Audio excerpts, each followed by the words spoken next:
Muito bom dia a todos. Antes de mais, permitam-me agradecer o convite para estar hoje aqui convosco, nesta conferência sobre o Orçamento de Estado para 2024. Este é, de facto, um momento muito importante em que, depois da apresentação do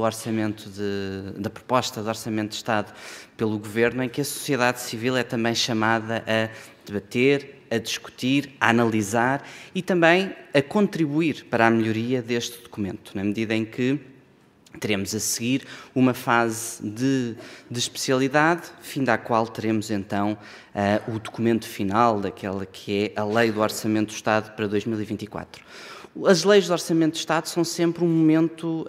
marcante na vida do país, na medida em que apresentam não só o balanço do ponto de vista económico ou financeiro, das perspectivas do ano em curso, neste caso 2023, mas também um conjunto não só de perspectivas, mas também de medidas de política para o ano seguinte, neste caso para o ano de 2024. E quando nós olhamos para este contexto que temos atualmente e que se projeta para o próximo ano,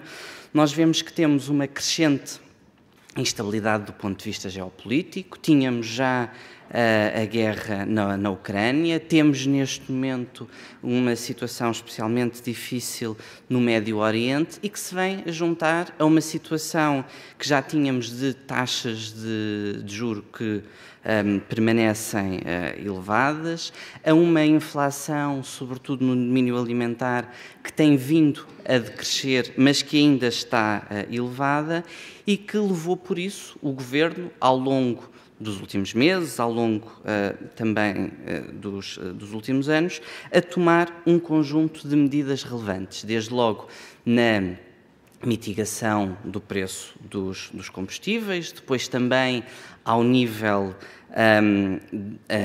alimentar, desde logo com os apoios à produção, mas também com o pacto que foi assinado com a produção e com a distribuição nesse domínio e,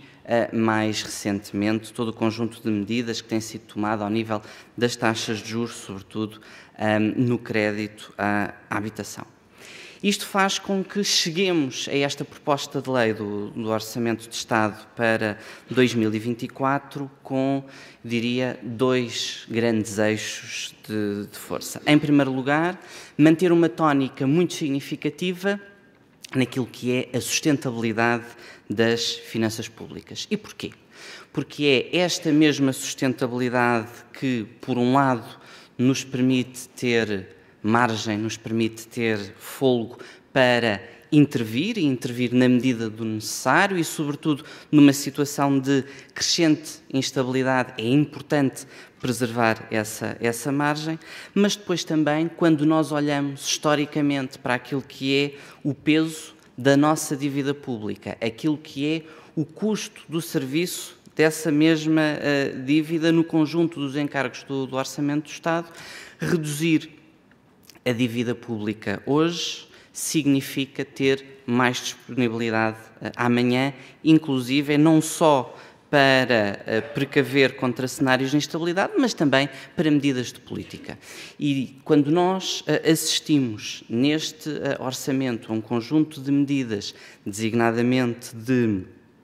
aumento do rendimento das famílias, seja por via do aumento das pensões, seja por via da redução do IRS, isto é possível porque temos uma trajetória ao nível da dívida pública que se traduz na sua redução em percentagem do PIB, mas traduz-se também naquela que é a confiança externa e a confiança externa, por sua vez, traduz-se nas taxas de juros que a República paga, que têm um reflexo naquilo que pagamos todos os anos de juros. E quando falamos desta dimensão, falamos não apenas do Estado, mas falamos depois da economia enquanto um todo, pelo efeito de arrasto que a confiança no Estado tem também na confiança das empresas. E por isso, quando falamos desta segunda dimensão, que eu diria de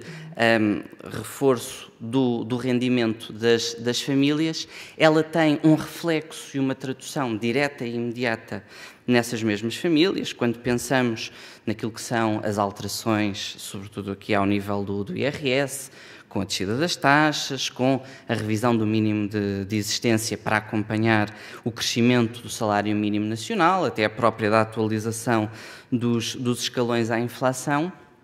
mas estas são medidas que têm impacto não só de forma direta, imediata sobre as famílias, mas também de forma indireta sobre as empresas, porque também neste contexto de incerteza e instabilidade a nível internacional é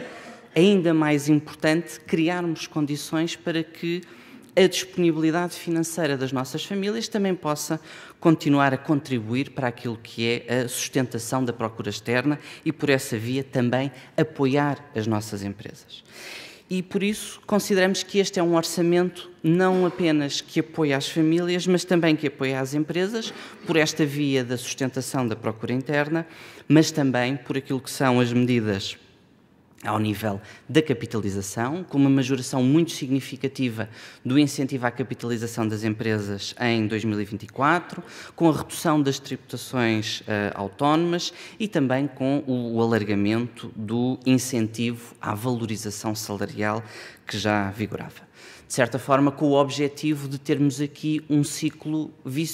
virtuoso ao nível daquilo que é a dívida pública, ao nível daquilo que é o rendimento das famílias, ao nível daquilo que é a atividade económica no nosso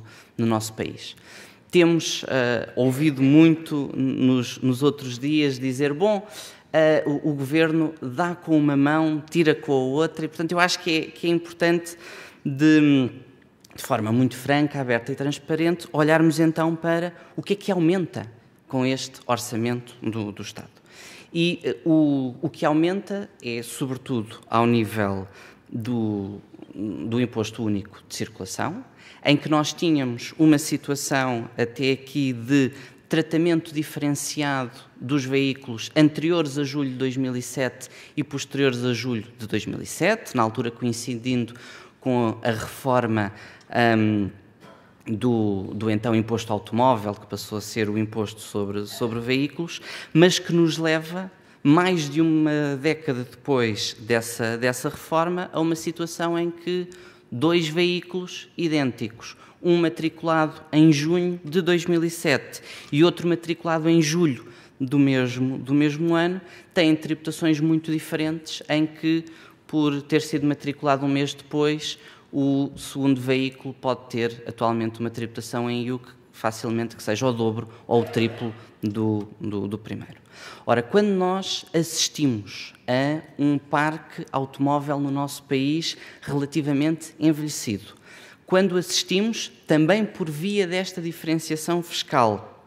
à chegada continuada de veículos de outros Estados-membros da União Europeia, usados, mais envelhecidos e mais poluentes, sem serem tributados sobre essa poluição ambiental, temos de tomar medidas no sentido de proteger o futuro do país do ponto de vista ambiental. Mas essas medidas exigem também aquilo que é uma grande cautela e uma grande sensibilidade do ponto de vista social e, por isso mesmo, aquilo que está na proposta de lei de Orçamento do Estado para 2024 é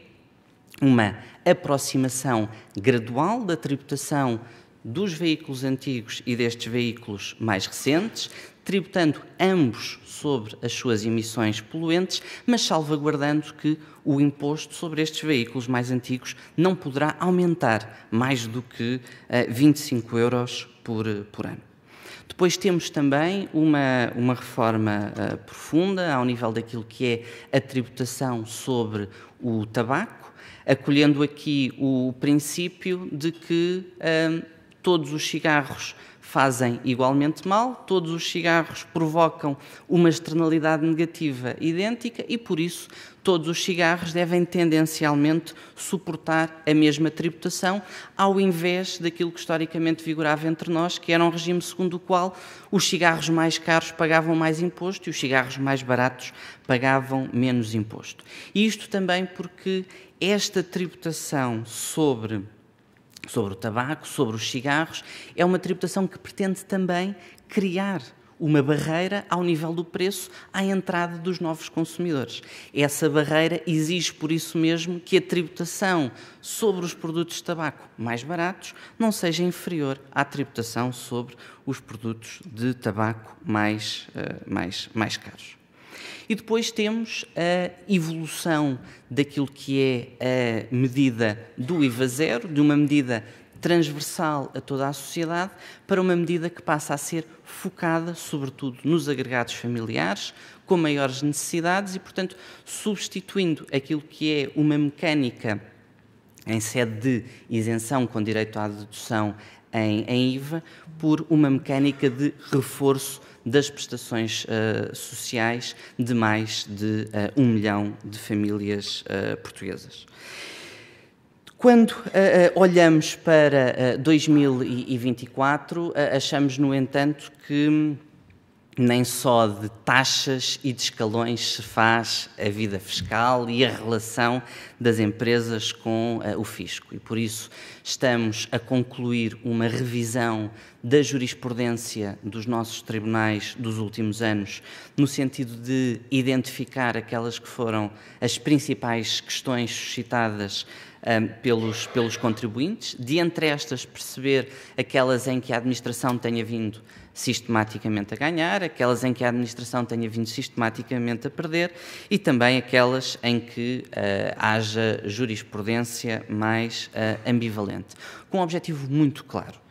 Nas situações em que os contribuintes tenham vindo sistematicamente a ganhar, então não se justifica ao Estado continuar a litigar. Continuar a litigar nessas matérias é ineficiente para a própria administração e representa um custo de contexto para a economia, mas também naquelas matérias que ano após ano permaneçam controvertidas, mesmo junto dos tribunais, fará porventura sentido olharmos para elas, olhar para a legislação e perceber de que forma é que podemos trazer maior clareza e maior segurança jurídica para o futuro. E neste mesmo contexto, também no âmbito da concertação social, ficou acordada a criação de um grupo de trabalho entre a administração fiscal, a segurança social e os parceiros sociais para rever as obrigações declarativas que existem, identificar os casos em que possam ser desproporcionadas, os casos em que existam duplicação, com o objetivo claro de reduzir custos de contexto e com um compromisso de, até à conclusão deste grupo de trabalho, suspender, desde logo, um conjunto de obrigações declarativas. E acho que, para terminar, é importante também frisar que este Orçamento de Estado para 2024 surge num contexto de profunda transformação daquilo que é a fiscalidade internacional.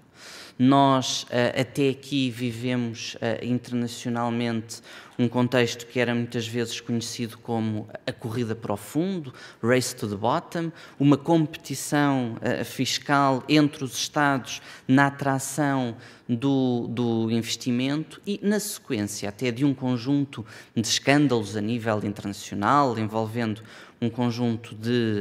operações através de paraísos fiscais, criou-se uma consciência a nível internacional, se não mesmo quase até a nível mundial, da necessidade de alavancar aquilo que é a justiça social e aquilo que é a equidade de forma transversal. Tem, por isso, vindo a ser desenvolvido um trabalho muito importante ao nível da OCDE, ao nível do desenvolvimento do Pilar 2, do Pilar 1, em que se pretende transformar esta lógica desta corrida desenfreada até ao zero, até ao fundo, por um level playing field, por uma equidade, por, designadamente, relativamente às empresas, por um nível mínimo de tributação a nível mundial, mas também de mecanismos para evitar a